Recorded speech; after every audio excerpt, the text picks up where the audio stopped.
Writing really is a practice in patience and perseverance, and also in actually letting go. That's the biggest thing that I can tell anyone who wants to write, is that you got to be really passionate and then really let go. Writing is really about rewriting, so it's like your first draft is just a roadmap of what is actually going to end up at the end.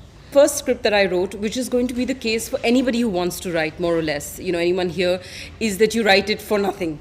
You write it for yourself. You have no idea whether it'll ever get made, whether anybody will see it. It was a calling card. I could actually, send that script to somebody so they can see how I write, the way I see the world, how I see film. And that's what actually gives them the confidence that even if they're not doing that particular script, that they might give you another assignment, or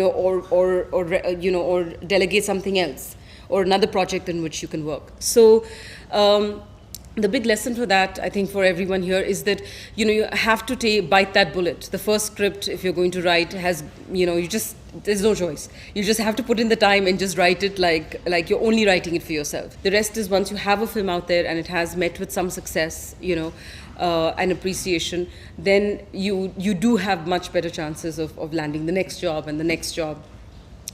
The writer can do only as much as, to their best knowledge and ability, and absorbing whatever feedback is there from the crew and from the director, to make on paper what, to the best of their ability or knowledge, feels like it works. What happens with the film finally, is anybody's guess, because it can change on edit as well. So I mean, there's so many different levels, in which things change.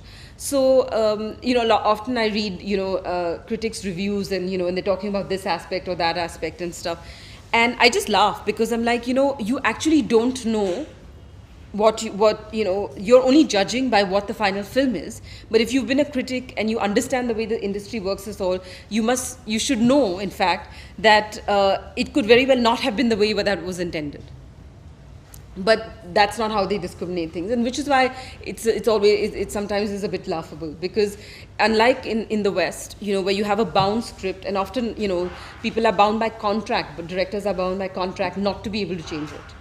But it doesn't happen here. So like I said, you give it up for adoption, and then if it turns out to be, the president of the country, great. If it turns out to be a psycho killer, can't help it. Actually, it's sort of two sides of the same coin, right? Because Fanaa talks about the terrorists, but the personal life of the terrorists. And actually, My Name is Khan is about not being a terrorist. So it's actually the opposite.